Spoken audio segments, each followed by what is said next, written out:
قرآن کریم کی مختصر مگر جامع تفسیر۔ اعوذ باللہ من الشیطان الرجیم، بسم اللہ الرحمن الرحیم۔ یا ایھا الناس کلوا مما فی الارض حلالا طیبا ولا تتبعوا خطوات الشیطان انہ لکم عدو مبین۔ انما یأمرکم بالسوء والفحشاء وان تقولوا علی اللہ ما لا تعلمون۔ صدق اللہ مولانا العظیم والحمد للہ رب العالمین۔ ناظرین، میں آپ کا خادم ایک مرتبہ پھر حاضر سورہ بقرہ کی آیت نمبر 168 اور 169 کے ساتھ۔ تو آج ان دو آیات کی تشریح و توضیح کی کوشش کی جائے گی۔ سیاق و سباق یا ربطی آیات کے طور پر عرض ہے کہ آپ نے دیکھا کہ اس سے پہلے اللہ جل شانہ نے اپنی قدرت کاملہ کا اعلان کیا اور بڑے شاہانہ طریقے سے کیا، پھر اس حوالے سے اپنی 7 بڑی بڑی قدرتوں کا ذکر کیا۔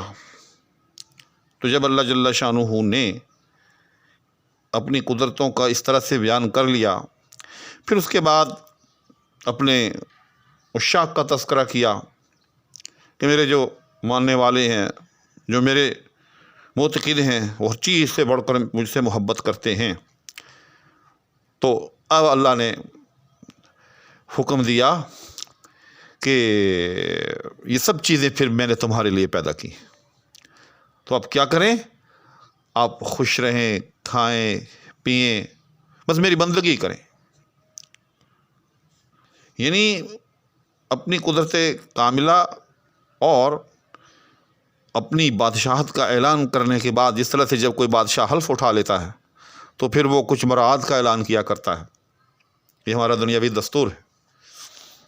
تو اللہ جل شانہ نے جب اپنی بڑی بڑی نشانیوں کا اور اپنی بادشاہت کا اس طرح سے اعلان کیا ایک طرح سے، تو پھر مراعات کے طور پر حکم دیا، بلکہ حکم دیا کہ اب یہ ساری چیزیں اس کائنات کے اندر جتنی ہیں، یہ سب کی سب تمہارے لیے ہیں اور آپ کے انتفاع کے لیے ہیں۔ فرمایا کہ یا ایھا الناس، اے لوگو، کلوا مما فی الارض، کہ اس زمین کے اندر جو کچھ ہے اس میں سے کھاؤ، حلالا طیبا، لیکن 2 باتوں کو ملحوظ خاطر رکھتے ہوئے، ایک وہ چیز جو ہے وہ حلال بھی ہو، یعنی شرعاً جو ہے وہ حلال ہو، دوسرا طیبہ اور پاکیزہ بھی ہو۔ اور یہ ہم انسانوں کا، میں سمجھتا ہوں، ایک طرہ امتیاز ہے کہ باقی دنیا میں جتنی چیزیں ہیں، جتنی بھی مخلوقات ہیں، ان کی خوراک میں ان 2 باتوں کا جو ہے لحاظ نہیں کیا جاتا، لیکن اللہ نے ہم انسانوں کو کھاتے وقت بطور خاص اس بات کا اہتمام کیا ہے کہ انسان صرف وہ چیزیں کھائیں جو پاکیزہ بھی ہوں اور دوسرا یہ کہ وہ حلال بھی ہوں۔ اس لیے ہم انسانوں کے لیے اللہ جل شانہ نے مردار جو ہے وہ منع کر دیا، خون جو ہے وہ منع کر دیا، اسی طرح سے نجاست، چاہے وہ انسان کی ہو چاہے وہ جانور کی ہو، گوبر وغیرہ، اس کو منع کر دیا، کیونکہ وہ حلال و طیب کی تعریف سے خارج ہے۔ الغرض جو چیز بھی حلال و طیب کی تعریف سے خارج ہوگی، اللہ نے وہ ہمارے لیے منع کی، اور منع بھی کیوں کی؟ ہم انسانوں کا شرف اور ہم انسانوں کا جو اشرف المخلوقات ہونا ہے، اس کو مد نظر رکھتے ہوئے آگے فرمایا وَلَا تَتَّبِعُوا خُطُوَاتِ الشَّيْطَانِ، اور شیطان کے قدموں کی پیروی نہ کرو، إِنَّهُ لَكُمْ عَدُوٌّ مُبِينٌ، وہ تو تمہارا کھلا دشمن ہے۔ اس کے پس منظر کے اندر ایک روایت تھی عرب کی، مشرکین کی، اس کو جو ہے وہ منع کیا گیا ہے، یا یوں سمجھ لیں کہ اس روایت کی روشنی میں ایک خاص حکم دیا گیا ہے۔ وہ روایت یہ تھی کہ وہ جو مشرکین تھے وہ بتوں کے نام پر مختلف جانوروں کو چھوڑ دیتے تھے، ان کے نام وقف کر دیتے تھے، جیسے سانڈ وغیرہ۔ پھر یہ ہوتا تھا کہ نہ ان پر وہ بوجھ لاتے تھے، نہ ان کو پھر وہ ذبح کرتے تھے۔ تو اس چیز کو منع کیا گیا کہ وَلَا تَتَّبِعُوا خُطُوَاتِ الشَّيْطَانِ، کہ اس قسم کے کام شیطان کی پیروی ہے۔ اگر ایک جانور اللہ نے بار برداری کے لیے پیدا کیا ہے تو آپ اس سے انتفاع کریں، اس سے فائدہ اٹھائیں۔ اسی طرح سے اگر اللہ نے ایک جانور حلال کیا ہے یا تمہارے کھانے کے لیے پیدا کیا ہے تو اس کو کھائیں۔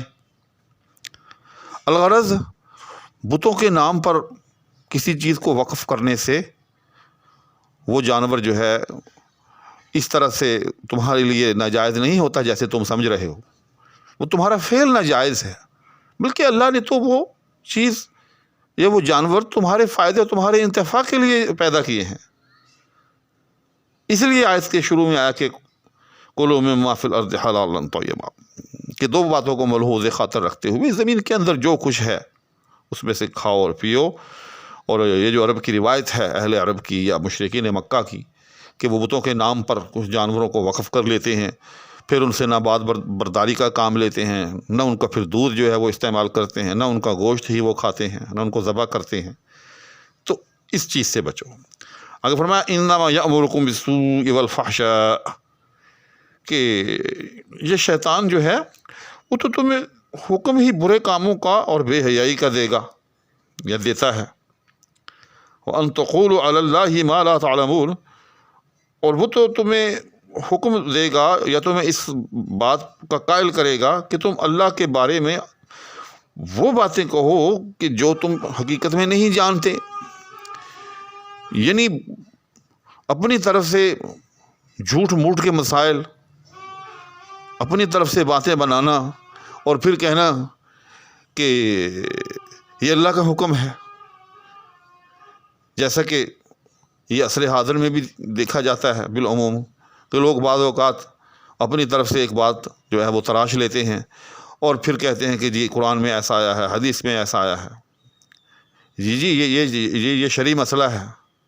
تو یاد رکھیے گا کہ ایک بات جو قرآن میں نہ ہو، حدیث میں نہ ہو، فقہ میں نہ ہو، دینیات سے اس کا تعلق نہ ہو، لیکن اس کو دینیات بنا کر پیش کرنا، اس کو قرآن کا حکم یا حدیث کا حکم یا فقہ کا حکم بنا کر پیش کرنا، یہ ایک طرح سے شیطانی عمل ہے. یہ شیطان کی پیروی ہے، کیونکہ شیطان یہ چاہتا ہے کہ ہم برے کام کریں، بے حیائی کے عمل کریں اور اللہ کے اوپر یا اللہ کے نام وہ باتیں منسوب کریں کہ جن کی کوئی حقیقت نہیں ہے. تو الغرض آج کی ان دو آیات کے اندر جو چیز ہمیں سمجھائی گئی ہے وہ یہی سمجھائی گئی ہے کہ یہ کائنات، اس کائنات کے اندر تمام موجودات اور اس کے اندر جو معقولات یعنی کھانے والی چیزیں جو ہیں وہ سب کی سب تمہارے لیے ہیں، بس دو شرطوں کے ساتھ کہ وہ حلال ہوں اور پاکیزہ ہوں. ان کو استعمال کرو، ان کو کھاؤ. نیز یہ کہ کسی غیر اللہ کے نام پر کسی چیز کو وقف کرنا اور یہ پھر یہ سمجھنا کہ غیر اللہ کے نام پر وقف ہو گئی ہے، یہ جانور غیر اللہ کے نام پر وقف ہو گیا ہے، اب اس کا کھانا پینا یا اس سے انتفاع کرنا جو ہے وہ جائز نہیں رہا، یہ عمل مت کرو. نیز یہ کہ شیطان کے ایسے ہتھ کنڈوں میں نہ آؤ، کیونکہ شیطان تو چاہتا ہی یہ ہے کہ تمہیں ایسے ہتھ کنڈوں کا شکار کر کے تمہاری عاقبت برباد کر دے. امید ہے کہ میری اس گفتگو سے بھی کسی نہ کسی حد تک ان دو آیتوں کی تشریح بھی آپ پر کھلی ہوگی. اسی کے ساتھ اور اس التماس کے ساتھ کہ اگر آپ میرے چینل پر فرسٹ ٹائم آئے ہیں اس کا سبسکرائب بھی کر لیں، ساتھ میں موجود بیل آئیکن کو بھی پریس کر لیں. اجازت چاہوں گا. اللہ حافظ.